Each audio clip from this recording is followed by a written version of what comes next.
Don't just live for tomorrow, or just live in yesterday. Just be glad for all you have that's in today.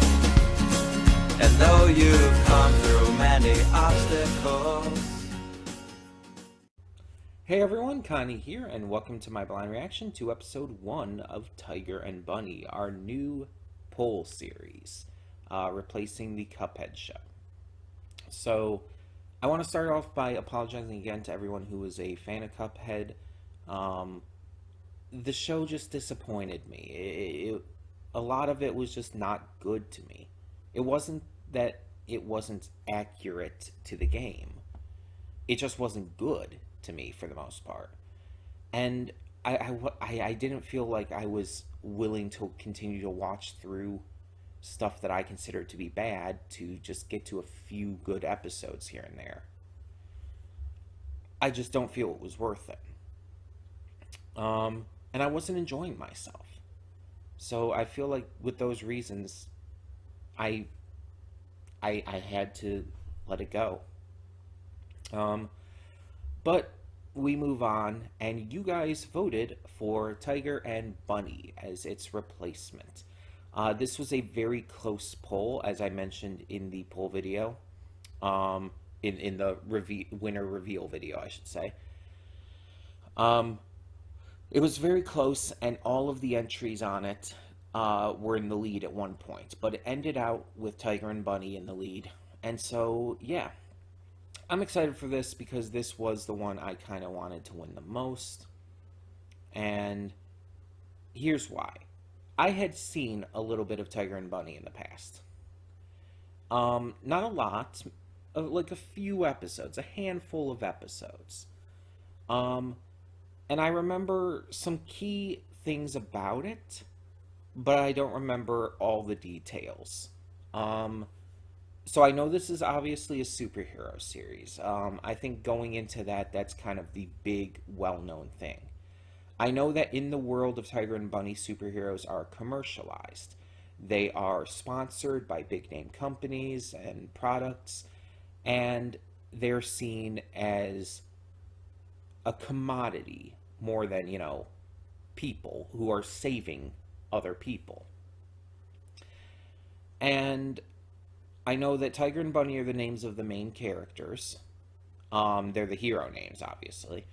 Tiger is our main character, and Bunny is a hero who is kind of forced to work as a duo with Tiger.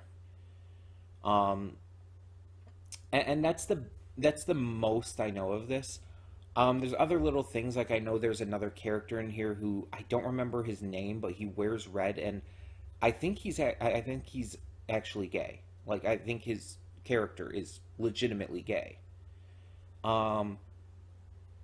Which, cool, a nice bit of representation. There's also this other girl hero who I believe is sponsored by Pepsi. And I don't remember her name, but I think she had a little bit of a sassy attitude to her. I know that Tiger, and I think it's Blue Tiger specifically as the full name, he is like an old school hero who is trying to do this for not the attention and the, commercialization, but for being a hero, while Bunny is more in line with the commercialization of it. This is the main stuff that I remember, or believe I remember at least. It's been a long time. It's been years and years and years since I watched that handful of episodes. And I never dropped it, technically. I just ended up stopping watching. I don't really have a reason. It's just like, I guess I got distracted by other things and I just didn't continue. So we're finally doing so. And we're going to do so with these reactions. So I'm excited to get into this again, because I do remember liking it. Like, I remember very distinctly that I did like this series. Just from its core concept alone. So I'm very excited to get back into this, to give it another full chance this time, and hopefully to really enjoy it. Now, we are doing the sub for this, the original Japanese. There was kind of a question whether I was going to do that or the dub, because I know the dub has some notable VAs in it, some that have been in plenty of other things, such as Yuri Lowenthal and Travis Willingham. Um, but we've done a few different series lately where we've done the dub, and so I want this one to be a sub one. And with this one, I don't even remember what I watched back in those years and years ago. I don't remember if I checked out the dub or the sub, so that doesn't matter to me. And I don't really have any strong reasonings or opinions for choosing one or the other here. Um, so there's that. Um, I don't know where this takes place, but even if it does take place like in America, where it'd make more sense to hear it in the dub, I think I'm still gonna stick with the sub on this one. I just think with all the ones that we have done lately, where we've decided to check out the dub instead, I want to stick to sub here. Um, for this one at least. So yeah, I'm excited, and we're just gonna get to this first episode and hope for the best. Now the season has 25. Just as one last note, so this will probably be a series where, if even if I am enjoying it, I'll probably have to take a break partway through, maybe halfway through, but we'll see. We'll see. I can't obviously guarantee that right off the bat, but just want to let you all know ahead of time. So, that all being said, we're going to get into this and see what this first episode has in store. So, when the screen fades to black, pause this redirect and go to the description below. Follow the link to the reaction, and after you watch it, come back here to the redirect and resume play. Because after it fades to black and then fades back in, everything from that point forward will be my afterthoughts and will contain spoilers to the episode. So, with that being said, thank you so much for tuning in, and I will see you at the reaction. And we are back, and we'll begin with spoilers in 3, 2, 1, now. So this was kind of a very fitting first episode. It did what a first episode needs to do, introducing us to characters, to the world, to the concepts that this show is going to be about, and focusing on just build up, set up for how this is going to go down. We get a look into this world that takes place clearly at some point in the future. It's not. I don't think it's stated exactly when it takes place, in terms of year, but it's clearly some point in the future, just based on various factors that clearly show some pretty futuristic technology, such as just his phone. But not like the distant future, like more like the near future still. But it is a world in which these superpowered humans called Nexts suddenly came into being. With no real explanation, they started to work as heroes. So, of course, the world being as it is, decided to capitalize on this and turn hero work into a just wonderland for commercialization.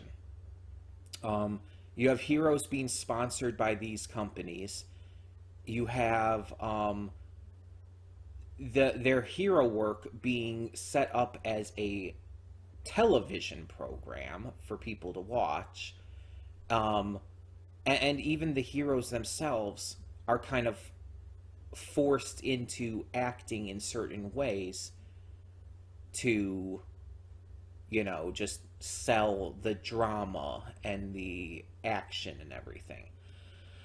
We see that especially when Kotetsu, Wild Tiger, is told to wait for the commercial break to continue doing his hero work. But he understands that that's not the right thing to do, that he needs to stop these enemies and so, these villains, these criminals, so he needs to act. And yeah, we definitely see here that Tiger, that Kotetsu, is more of a classic hero. He puts his actual job as a hero first, um, before all the commercialization nonsense that he clearly does not agree with. Um, but as we can see as well, it doesn't exactly bode well for his his standings with people. People don't seem to like him, both as fans and just the people in charge, because he's not playing by the rules. He's not, posing it up for the camera, having a catchphrase and all that shit. Um, because of this, he's not popular anymore. He's this washed up veteran who's just kind of there. You see, even this kid by the end is like, "Oh, you can have this card. I'm a fan of this other hero instead. I don't care about this card. It means nothing to me." And it's like you even saw that just with the trading cards at the paper stand. Wild Tigers were the most in stock, while there were other heroes who were just straight up sold out at that point. It shows that he is not really a fan favorite in this case, because he puts hero work above, selling himself. We see some of the other heroes in action too. We see Fire Emblem, who seems to have fire powers. We see Dragon Kid, I think it is. She has electrical powers. I'm gonna get the names down. It might just take me a bit. The girl who's sponsored by Pepsi, I can't think of her name right now. She has ice powers. Also, she's a fucking coward, apparently.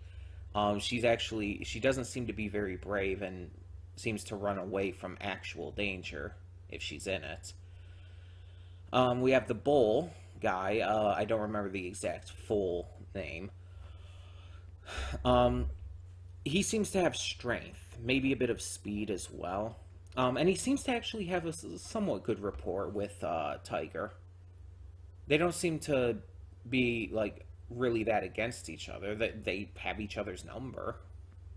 I mean, they might be like that might just be a occupational thing, but they seem to actually have a good connection with each other, even if they don't always agree with things. You see all these other heroes as well, and it's just like, okay, we're getting introduced to our characters. We're gonna see them be important here and there throughout the series. They're gonna have their moments to shine and all. Yeah, you can kind of see where that's going. So during this chase scene at the beginning, we see that Tiger is trying to, act like a hero and do that ahead of everything else. Everyone else is posing for the camera, saying their catchphrases, just completely posturing. And because of that, they're all getting points up the wazoo, and he's not. But he's actually doing hero work, and you got to give him respect for that. In the end, the criminals are all caught, and we see that there are some changes that are going to be happening. This is apparently the end of a season of the Hero Network's program, and because of that, they're going to be changing things up for the next season, which, yeah, it's just, it bothers me when you see the Seven in the boys doing this kind of shit and everything. Stan Edgar, by the way, is Giancarlo Esposito's character. I remember that now. Him just kind of pulling all the strings behind the scenes and everything, and you see how the Seven acts and how they're led into acting in certain situations and everything. It's just like, Jesus. Um, and you can even see how a lot of it is televised. You see that with Starlight when she teams up with the Deep and everything.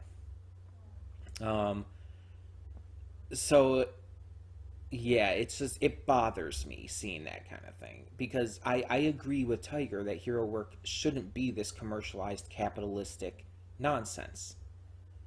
That's honestly kind of gross if you think about it. It completely like voids the entire purpose of what being a hero is, and it's just not really a good thing at all. It's kind of the entire idea that that superheroes, when controlled by companies or the government, they lose what makes them a superhero because they're forced to act for someone else's interests rather than the interests of the public. This is why I very much agreed with Captain America in Civil War, um, with being against the Avengers, um, being forced to work for the government and go with their adherences after everything. Because it's just that kind of just destroys the point. And it would harm overall, irreparably, the hero work that they do. So, yeah. But we see that as a 10-year veteran, Katetsu is just kind of having to deal with a lot of this. He is really clearly down. Excuse me. He is clearly down about his situation.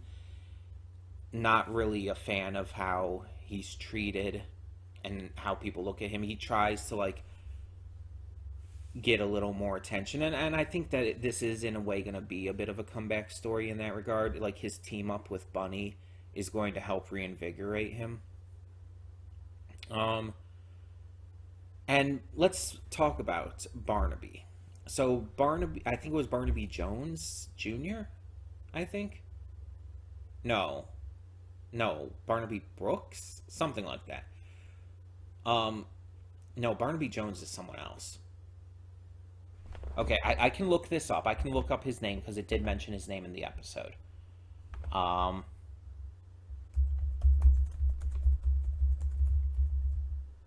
Barnaby Brooks Jr. Okay, I was right the second time. Who's Barnaby Jones?